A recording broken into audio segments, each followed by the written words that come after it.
Bueno, vamos a pasar a ver ahora el formalismo de las máquinas de Turing, que quizás seguramente ya hayan visto en la materia de lenguajes formales y autómatas, pero vamos a ver esto de nuevo y la notación quizás sea un poco diferente, no estoy seguro realmente. Bueno, ¿qué es una máquina de Turing?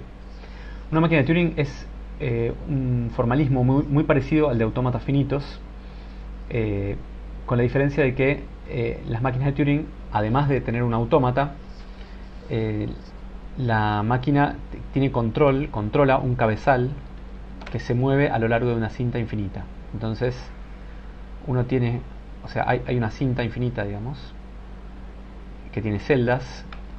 La cinta es infinita hacia los dos lados, o sea, hacia la izquierda y hacia la derecha.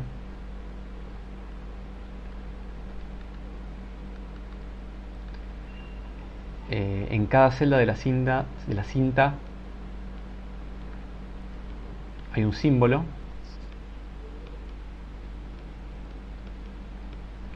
Hay un símbolo.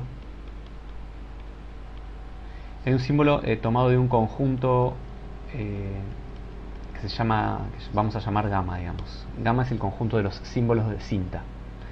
Y además, sobre alguna celda hay un cabezal que está parado, mirando esa celda. Y el cabezal se puede mover hacia la izquierda y hacia la derecha. Y también puede cambiar el símbolo actual que hay en la cinta por otro símbolo de este conjunto gamma. Entonces, bueno, igual que teníamos en el caso de los autómatas finitos, hay un conjunto sigma, que es el conjunto de símbolos del alfabeto.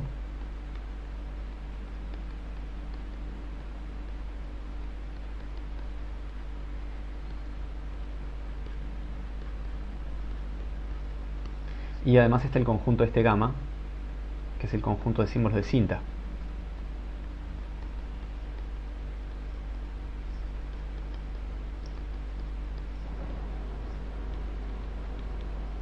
Y ambos conjuntos son finitos y además el conjunto sigma está incluido en el conjunto gamma.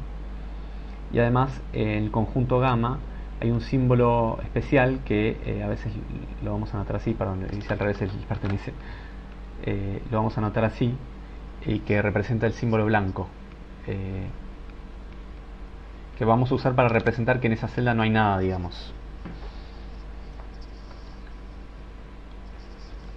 Entonces, bueno, ¿qué hace una máquina de Turing? Una máquina de Turing básicamente, igual que un autómata finito, lo que hace es, yo le doy como entrada una cadena y el autómata la procesa de alguna manera, moviendo el cabezal por la cinta y escribiendo y borrando símbolos de la cinta, eh, y en algún momento llega a una conclusión, y la conclusión es que o la cadena se acepta o la cadena se rechaza.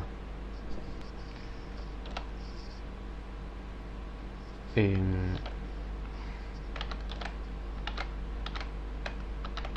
Perdón, a ver qué pasa acá. Sí, estaba haciendo... Perdón, se me trabó un minuto. Eh, entonces decía, la máquina de Turing funciona así. Yo le doy como entrada una cadena, la máquina de Turing la procesa y en algún momento llega a una conclusión que es que o bien acepta la cadena o bien rechaza la cadena.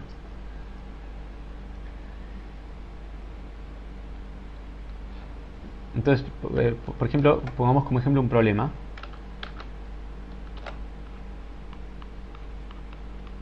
Problema. En el alfabeto, fijemos un alfabeto, por ejemplo el alfabeto sigma que tiene las letras A, B y cardinal. Queremos decidir si una cadena del alfabeto pertenece al lenguaje L, que tiene a todas las cadenas que son de esta forma. A esta cadena le voy a poner, no sé, W0, está bien. Pertenece al lenguaje de todas las cadenas de esta forma, W, cardinal W, donde W acá es cualquier cadena del alfabeto. Está bien, por ejemplo, A, B, B, cardinal A, B, B pertenece al lenguaje, pero no sé, por ejemplo, A, B, B, cardinal BBA no pertenece al lenguaje, porque el lenguaje consta de todas las cadenas que tienen una palabra cualquiera, después un cardinal y después la misma palabra repetida otra vez. Entonces, ¿cómo haríamos la idea? O sea, todavía no me voy a meter en el detalle formal, pero ¿cómo haríamos una máquina de Turing que resuelva este problema? Entonces vamos a poner en la cinta infinita nuestra palabra. Entonces supongamos que si la entrada fuera, por ejemplo ABB cardinal ABB, vamos a escribirle en la cinta ABB cardinal ABB. Cada una de estas es una celda que tiene un símbolo del alfabeto. Recuerden que el alfabeto está incluido en los símbolos de cinta, entonces esto lo podemos hacer. Y en todo el resto de la cinta vamos a escribir el símbolo blanco. O sea, la cinta la suponemos vacía en todos lados, salvo por la entrada que a mí me interesa. Y el cabezal va a estar parado, lo vamos a iniciar ubicado sobre el símbolo, el primer símbolo de la cadena de entrada. ¿Está bien? Bueno, para que no sea tan tediosa la notación, una configuración de la máquina es un estado actual de la cinta y una posición actual del cabezal, ¿no? Y en realidad le hace falta algo más también, que es cuál es el estado actual en el que está la máquina. Entonces, si la máquina, pasa que todavía no tenemos estados en este caso, pero bueno, si la máquina está en el estado Q0,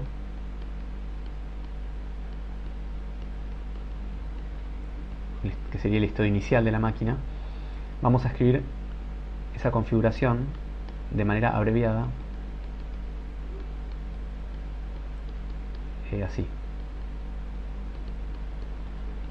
Vamos a escribir la cadena ABB cardinal ABB y el estado Q0 acá.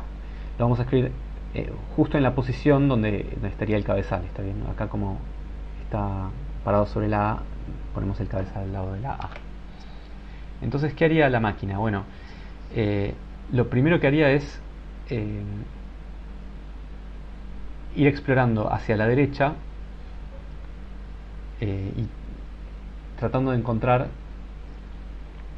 o sea, tratando de ver que lo que está a la izquierda del cardinal también esté a la derecha del cardinal. Entonces lo que va a hacer primero es buscar un símbolo a la derecha, que hay una A, lo va a tachar, entonces va a tachar esa A, y cuando la A la tache vamos a usar otro símbolo distinto, que no es ni la A, ni la B, ni el cardinal, ni el blanco. Entonces vamos a suponer que acá habíamos dicho ya que sigma era AB y cardinal, ¿no?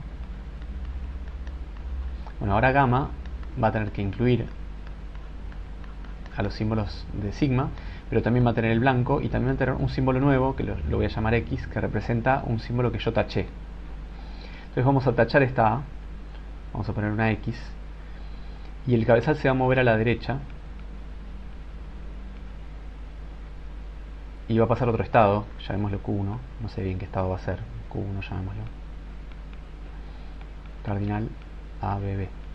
Entonces lo que hizo hasta el momento la máquina es darse cuenta de que había una A, la tachó, y ahora el objetivo es ir a buscar el cardinal. Entonces ahora el cabezal se va a mover hacia la derecha una vez más, va a quedar XB, Q1, B cardinal, AB. Esta fue una transición de la máquina. En otra transición de la máquina, vamos a escribir así. En otra transición de la máquina, el cabezal se movió una vez más hacia la derecha. Estamos buscando el cardinal, ¿no? Entonces se va a mover una vez más a la derecha. Por acá me faltó una vez. Y ahora encontramos el cardinal. Entonces, como encontramos el cardinal, vamos a cruzar el cardinal y vamos a pasar a otro estado, Q2. Y este estado Q2 encontró la A que se correspondía con esta, entonces la vamos a tachar porque ya la procesamos, digamos. Y vamos a volver hacia la izquierda porque ya tachamos la A y vamos a volver hacia la izquierda. Ahora vamos a volver a buscar cuál es el primer símbolo del lado izquierdo del cardinal para tacharlo y después ir a buscarlo al lado derecho del cardinal. Está bien, es como que a la larga lo que va a ir haciendo la máquina es encontrar una A, la tacha, va a buscar la A correspondiente del otro lado y la tacha. Ahora busca la primera letra del lado izquierdo, que es una B, la tacha, y va a buscar una B del lado derecho y la tacha, y así sucesivamente. Está bien, encuentra una B del lado izquierdo, la tacha, encuentra una B del lado derecho y la tacha. Si en algún momento encuentra algo diferente de lo que esperaba, va a rechazar la cadena. Si en algún momento una cadena se terminó, o sea, quedó toda tachada, y del otro lado quedó algo sin tachar, entonces también va a rechazar la cadena. Y si logró tachar todo del lado izquierdo y también logró tachar todo del lado derecho, entonces en ese caso, y encontró que le quedó solo un cardinal en el medio, digamos, en ese caso la cadena va a ser aceptada. Entonces en este caso la cadena va a ser aceptada. Acá seguirían un montón de transiciones más. Y yo no dije todavía cómo funciona internamente la máquina porque es solo un ejemplo para que se den una idea de cómo funciona la máquina de Turing. ¿Está bien? Entonces este es un primer ejemplo de cómo una máquina de Turing podría resolver un problema. Las cosas importantes son que, o sea, ya lo dije, pero lo digo de vuelta, hay una cinta infinita, la cadena de entrada yo la pongo en la cinta y todo lo demás lo dejo en blanco, el cabezal lo pongo al inicio, empiezo en un estado inicial y la máquina se va moviendo por la cinta, va cambiando los símbolos que hay en las celdas de la cinta y en algún momento llega o bien a un estado de aceptación o bien a un estado de rechazo. Bueno, ¿podría pasar otra cosa? No sé, yo dije que va a llegar a un estado de aceptación o un estado de rechazo. Bueno, y la verdad es que sí, podría pasar otra cosa. Podría pasar que la máquina se cuelgue y nunca llegue a un estado de aceptación y tampoco llegue nunca a un estado de rechazo. En ese caso decimos que la máquina entra en un ciclo. En que entra en un ciclo significa que lo que acabo de decir, o sea que entra en un ciclo significa que hace algo, ese algo que hace, no sé, puede ser muy simple o puede ser muy complejo, pero no importa, lo que importa es que no llega a un estado de aceptación y no llega a un estado de rechazo. Y en ese caso decimos que la máquina entra en un ciclo, o que no termina.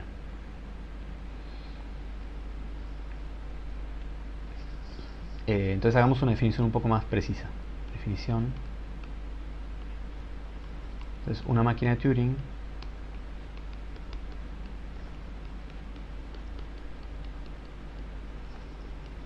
es creo que es una 7 upla, que tiene un conjunto de símbolos del alfabeto sigma, un conjunto de símbolos de cinta gamma, tiene una función de transición delta, me faltó el conjunto de estados, me estaba faltando, un conjunto de estados Q, tiene una función de transición delta, tiene un estado inicial Q0 y tiene dos estados más. Uno es el estado Q accept, que es el estado de aceptación, y otro es el estado Q reject, que es el estado de rechazo. Y ahí están las 7 componentes de la máquina, donde bueno, sigma es un conjunto finito,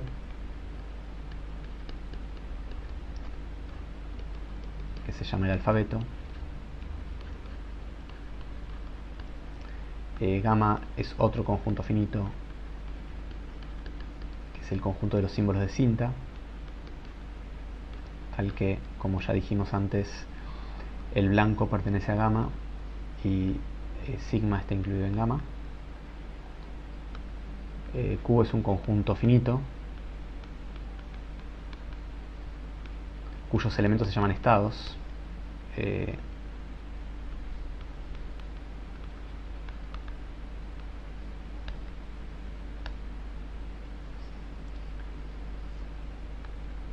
delta es una función de transición, y la función de transición lo que me dice es lo siguiente.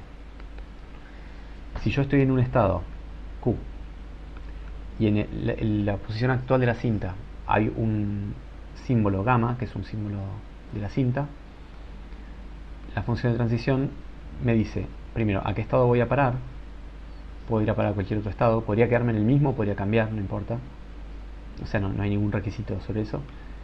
Me dice qué símbolo de cinta voy a escribir en el lugar donde estaba parado. De vuelta, puede ser que escriba el mismo símbolo que ya tenía o que lo cambie. Y además me dice si la máquina se mueve hacia la izquierda, L de left, o hacia la derecha, R de right. Entonces la función de transición, dado un estado y un símbolo de cinta, me da el nuevo estado, el símbolo de cinta que escribió en ese lugar, y la posición, la dirección hacia la que se movió.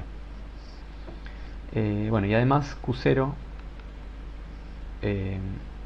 es un elemento de Q. Bueno, QAccept y QReject también, vamos a escribir todo junto.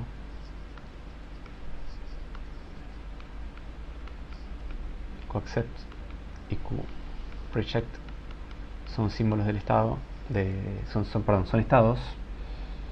Bueno, y además creo que esto hay que pedirlo también, es un detalle, igual es que Q0 no sea igual a QAccept ni a QReject,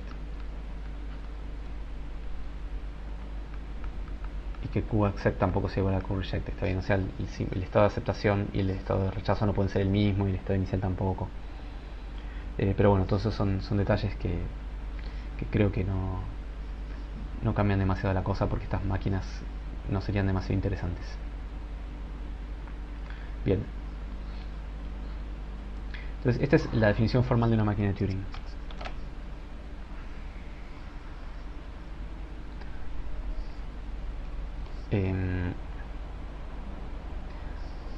Bueno, y además, si podemos definir la transición,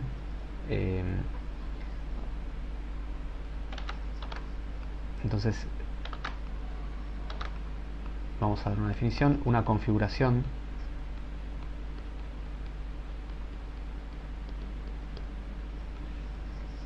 de la máquina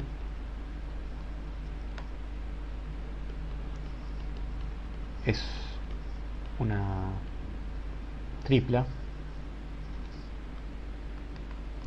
que tiene tres componentes. Tiene una cadena W1, un estado Q y una cadena W2, donde W1 es una cadena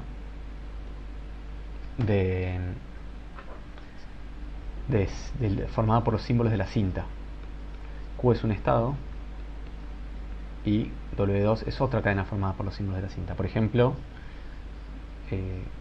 como teníamos allá arriba, podemos tener algo así como, no sé, A, B, Q0, cardinal, A, B. Este podría ser un estado de la máquina, ¿está bien? La tripla acá sería la cadena A, B por un lado, el estado Q0 por otro, y la cadena cardinal A, B por otro. Y esto representa el estado de la máquina en el que uno tiene una cinta infinita que tiene los símbolos AAB, cardinal AAB. El cabezal está parado en este lugar. A la izquierda hay infinitos símbolos blancos. A la derecha hay infinitos símbolos blancos. Y el estado de la máquina es el estado Q0.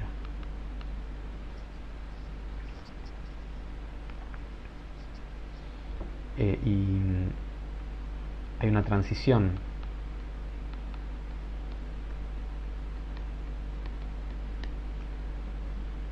desde un estado, desde una configuración, mejor dicho,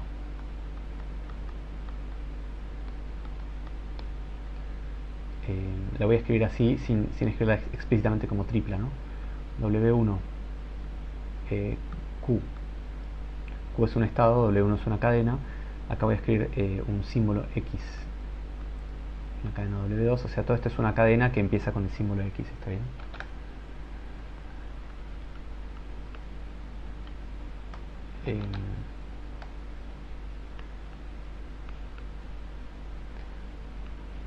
hacia una configuración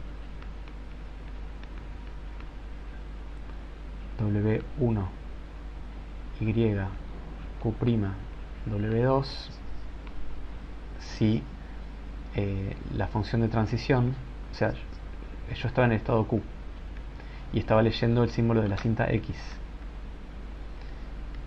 y si eso me deja parado en el estado Q',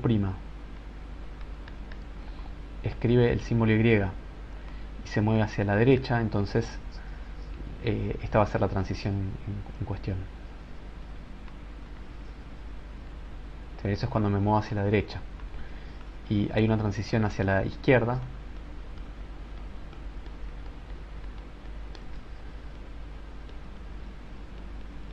La transición desde una configuración W1 Z, voy a poner acá Q, X, W2. O sea, ahora escribo esta cadena incluyendo un símbolo que es el que tiene al final, que es el que está justo a la izquierda del cabezal. Y esta cadena que es tiene un símbolo al principio que es el que está justo a la derecha del cabezal. Eso sería hacia una configuración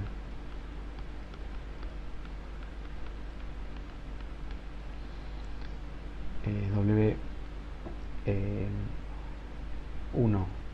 Q Z Y, perdón, Q' Z Y W2 si la función de transición aplicada sobre el estado en el que estaba parado y el símbolo actual de la cinta me deja parado en un estado Q', escribe el símbolo Y en la cinta, que es el que escribe acá, y se mueve hacia la izquierda. ¿Está bien? Bueno, esta es la definición formal. No vamos a trabajar con tanta formalidad con máquinas de Turing porque se vuelve muy engorroso realmente. Pero bueno, quiero por lo menos una vez escribir la definición bien. Y podemos dar una definición más, que es que una máquina de Turing escribamos de vuelta todas sus componentes. Tenemos el conjunto de símbolos de alfabeto, el conjunto de símbolos de cinta, el conjunto de estados, la función de transición, el estado inicial, el estado de aceptación, el estado de rechazo.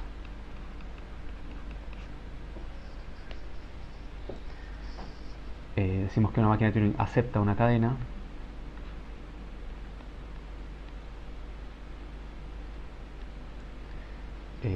si desde la configuración inicial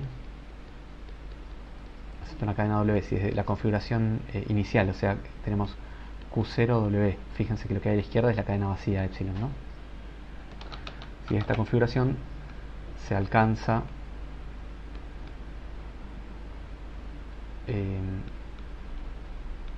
una configuración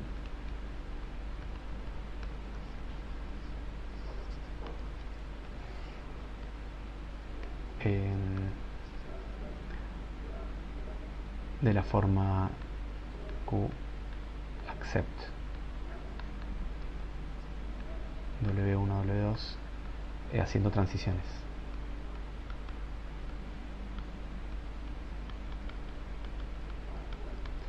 Y sin pasar por el estado Q accept y Q reject, digamos. Vamos a poner Q reject así. Si empezamos del estado inicial con la cadena de entrada en la cinta, aplicamos transiciones y nunca pasamos por el estado reject. Si alcanzamos una configuración donde llegamos al estado accept, no importa lo que haya en la cinta, en ese momento ya la cadena es aceptada por la máquina. Bueno, y rechaza una cadena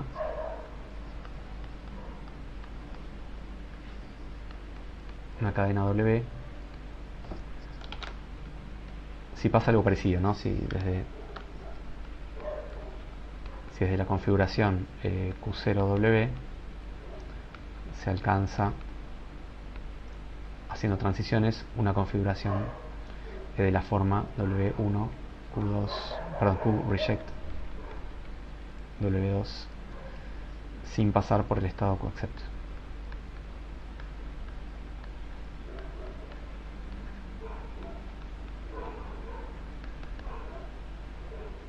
Entonces esta es la manera en la que se define que una máquina de Turing acepte una cadena o rechace una cadena. Pero ¿qué pasaría con un lenguaje? Sería otra definición más. Dado un lenguaje. Un lenguaje es un conjunto de símbolos, de palabras del alfabeto. O sea, es un subconjunto del conjunto de todas las palabras del alfabeto signo. Entonces vamos a decir que una máquina de Turing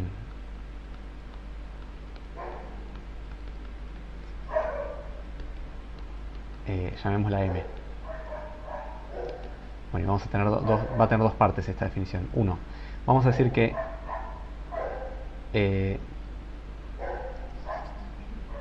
la máquina de Turing decide el lenguaje L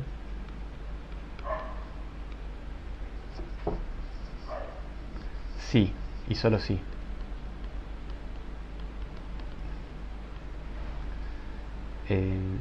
Acepta todas las cadenas de L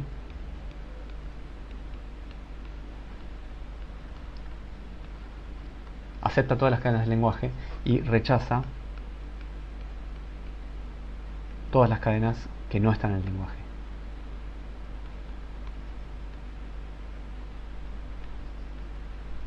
O sea, todas las cadenas del complemento de L, que sería sigma estrella menos L. En este caso decimos que la máquina de Turing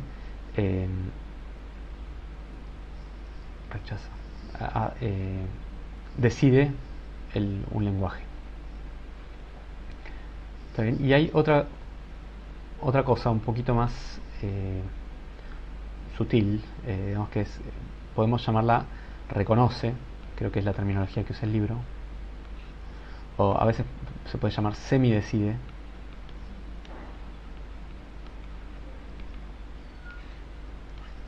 La máquina de Turing semidecide o reconoce el lenguaje L sí y solo sí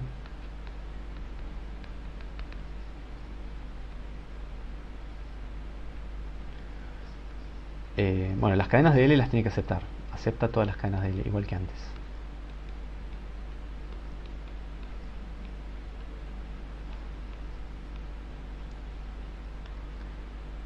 Bueno, y no acepta a las demás cadenas.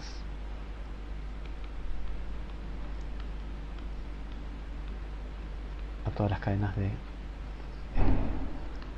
el complemento de L. Entonces, esta a primera vista uno mira y dice, uy, es lo mismo, ¿no? Porque acepta, rechaza, acepta, no acepta. Pero bueno, ojo que rechazar no es lo mismo que no aceptar. Porque rechazar significa que procesando la cadena de entrada, la máquina de Turing llega al estado Q reject, al estado de rechazo. En cambio, no aceptar significa que no llega a un estado de aceptación. Pero podría pasar que la máquina de Turing rechace una cadena, eso sería que no la acepte, eso estaría bien, pero también podría pasar que se cuelgue, digamos, que no termine o que entre en un ciclo, y eso también haría que no acepte la cadena. Entonces,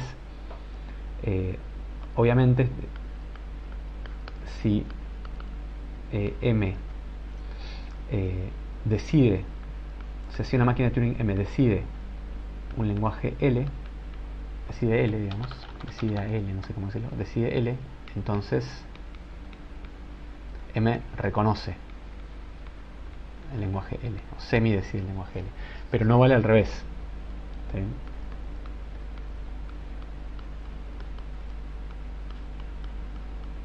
Es decir, hay máquinas de Turing que a veces reconocen un lenguaje pero no lo deciden.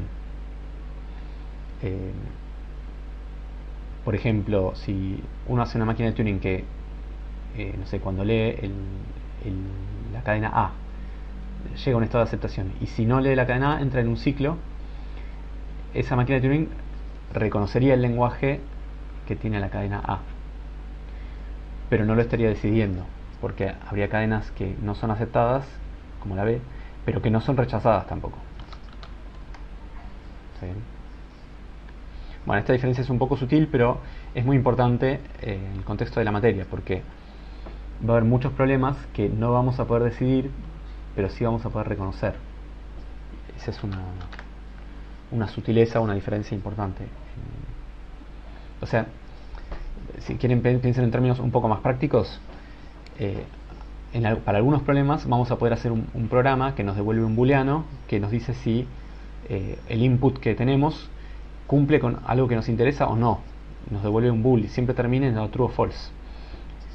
Pero a veces lo único que vamos a poder hacer, lo mejor que vamos a poder hacer es hacer un programa que nos devuelve true cuando el programa cumple con algo que nos interesa, y en el otro caso, bueno, no nos devuelve true, pero eso significa que se puede colgar o que a veces nos puede devolver false, pero en el peor caso se cuelga. Y esa diferencia en la práctica obviamente es muy importante, ¿no?